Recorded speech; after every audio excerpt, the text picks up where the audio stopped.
여러분 안녕하십니까? 오늘 또 참으로 좋은 날입니다. 하나님께서 소망으로 여러분 마음속에 넘치게 하시기를 바랍니다.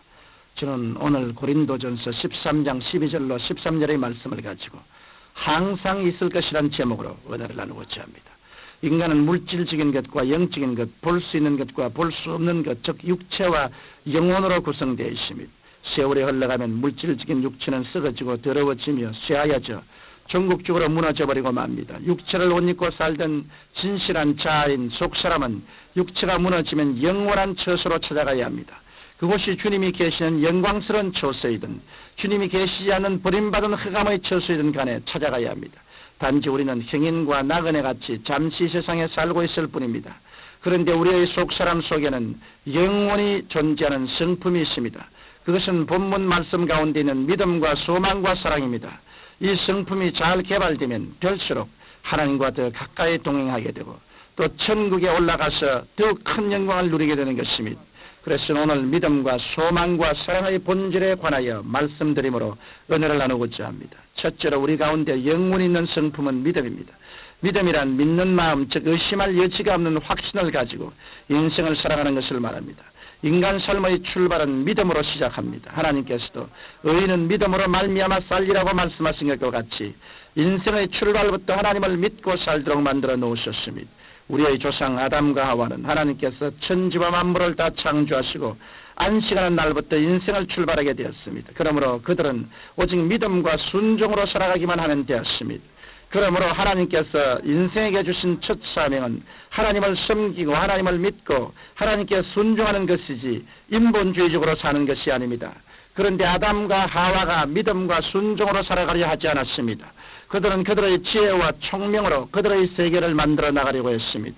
하나님이 없는 세계에서 마치 하나님처럼 되려 하였던 그들은 하나님을 배반하게 되었습니다. 그 결과로 아담과 하와는 하나님께서 예배해 놓으신 세계에서 쫓겨나게 되었고 이 땅에 가시와 응급기를 나게 하셨으며 절망과 눈물과 고통과 무질서의 세계를 만들어 놓았습니다. 그러나 하나님께서는 죄의 값으로 영원히 죽을 수밖에 없는 인류를 위해 독생자 예수를 이 땅에 보내셨습니다. 인류의 모든 죄를 대신 짊어지시고 십자가에 달리신 예수님께서는 죄와 여러분의 일생의 죄악을 다 청산하시고 구원을 완성해 놓으신 것입니다. 우리가 죄를 지었음에도 불구하고 못났음에도 불구하고 죄 지은 그대로 못난 그대로 오직 믿음과 순종으로 말미암아 눈물과 근심과 탄식과 죽음이 없는 새하늘과 새 땅 새 예루살렘에 들어갈 수 있게 된 것입니다. 우리가 참다운 삶을 살기 위해서는 영혼이 있는 것을 취하여야 합니다. 하나님께서 저와 여러분을 위해 예배해 놓으신 세계 속에 믿음과 순종으로 들어갈 때 영혼의 길을 걷게 되며 이 길을 걸을 때만이 가치와 즐거움이 있고 창조가 있습니다. 여러분들이 믿음을 가지고 말씀에 순종할 때 하나님의 성령께서 우리 가운데 역사하셔서 우리를 영원한 청으로 인도해 주시는 것입니다.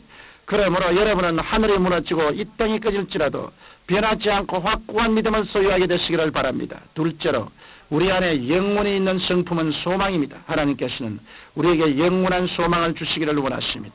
소망이란 바라는 바 기대와 소원의 감정을 말합니다. 소망의 본질은 긍정적이므로 소망을 가진 사람은 절망하지 않는 것입니다. 그러므로 소망을 잃어버린 사람보다 더 비극적인 사람은 없습니다. 자살하는 사람은 소망을 잃어버렸기 때문에 자살합니다. 이와 같이 마음의 자세가 부정적이면 모든 것이 부정적으로 보이나 소망을 가지면 모든 것이 밝고 맑고 환하게 보입니다. 태양빛이 찬란하게 내려비치는 밝은 날을 할지라도 여러분이 그늘 속을 다니려고 한다면 얼마든지 그늘 속을 다닐 수 있습니다. 그러나 밝은 태양빛 아래 다니고자 한다면 얼마든지 태양빛을 받을 수 있습니다. 하나님께서는 우리에게 소망을 가지셨기 때문에 우리가 하나님을 믿고 변화받기를 원하고 계십니다. 예수님을 믿을 뿐 아니라 의와 진리의 거룩함을 쫓는 새 사람이 되어 삼박자 구원을 체험하며 천국의 영광에 들어가기를 원하십니다. 이러므로 예수를 구주로 모시고 하나님의 백성된 사람의 마음속에 부정적인 그림자가 조금이라도 드리워지면 하나님을 슬프게 하고 하나님의 성령의 역사를 방해하게 됩니다. 우리는 죄에서 용서받고 절망에서 소망을, 죽음에서 영생을, 질병에서 치료를 얻고 천국도 우리의 것이므로 우리에게는 소망밖에 없습니다.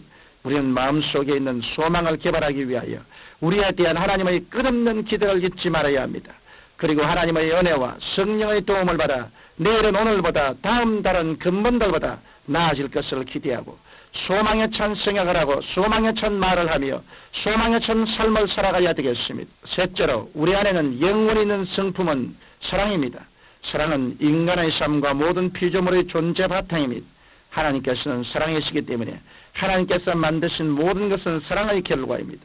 그러므로 사랑받으면 빛이 납니다. 가정의 가재 도구만 하더라도 그것이 비록 무생물이긴 하지만 우리가 닦아주고 사랑해주면 빛을 냅니다. 식물도 사랑한다는 말을 들려주고 사랑해주면 더욱 아름다운 꽃을 피우고 가축도 사랑을 내주면 튼튼하게 자라며 자녀도 부모의 뜨거운 사랑을 받으면서 생기가 넘치고 활발합니다. 사랑을 받은 남편은 밖에서 일을 해도 지칠 줄 모르고 사랑받는 아내는 생활이 좀 구차해도 불평하지 않고 그 얼굴에서 웃음이 떠나지 않습니다. 우리가 이 세상에 살면서 주고받을 수 있는 가장 위대한 선물은 사랑입니다. 따뜻한 말 한마디, 격려의 말 한마디가 생명을 주는 원천이 됩니다. 그러므로 하나님께서 우리에게 요구하시는 것은 사랑입니다. 우리가 주일날 교회에 가서 하나님을 찬미하고 감사하며 하나님을 사랑하면 하나님의 영광은 더욱 빛나게 됩니다. 그리고 하나님께서는 우리를 더욱더 사랑해 주십니다. 또 내 이웃을 내 몸과 같이 사랑하라고 하신 말씀과 같이 이웃을 뜨겁게 사랑해야 합니다. 이웃을 사랑하는 말씀은 인간의 생명을 존중히 여기는 말씀입니다. 예수님께서는 죄를 미워하셨으나 죄인은 사랑하셨고 병은 미워하셨으나 병자를 사랑하셨습니다.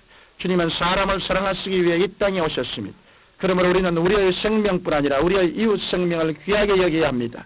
예수님은 요한복음 10장 10절에 도적이 오는 것은 도적질하고 죽이고 멸망시키는 것뿐이요 내가 온 것은 양으로 생명을 얻게 하고 더 풍성히 얻게 하려는 것이라고 하셨습니다. 그러므로 우리는 할 수 있는 한 우리의 생명을 더욱 부유하고 풍성하게 하여 생명의 빛을 더욱 발하도록 해야 하겠습니다.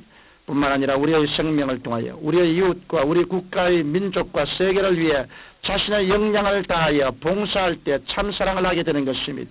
사랑하는 청취자 여러분, 여러분의 삶에는 영원한 성품인 믿음, 소망, 사랑이 있습니까? 만일 여러분에게 믿음, 소망, 사랑이 없다면 그 자리에 불신과 절망과 미움만이 가득 차 있을 것입니다. 이렇게 되면 여러분의 삶은 고통과 눈물로 점철되고 말 것입니다. 하나님께서 인간에게 주신 위대한 선물은 믿음과 소망과 사랑입니다.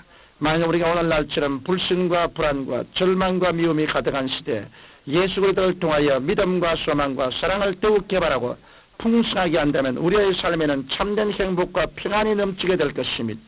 믿음과 소망과 사랑, 이것이야말로 기독교 신앙의 핵심이요 우리가 소유해야 될 영원한 것입니다. 이러므로 이 말씀을 청취하는 여러분 모두 믿음, 소망, 사랑의 세계를 잘 개발하여 여러분 자신을 충만하게 채우고 나아가 여러분의 가정과 이웃과 온 세계 믿음과 소망과 사랑을 나누어주는 여러분 되시기를 주님 이름으로 축원합니다.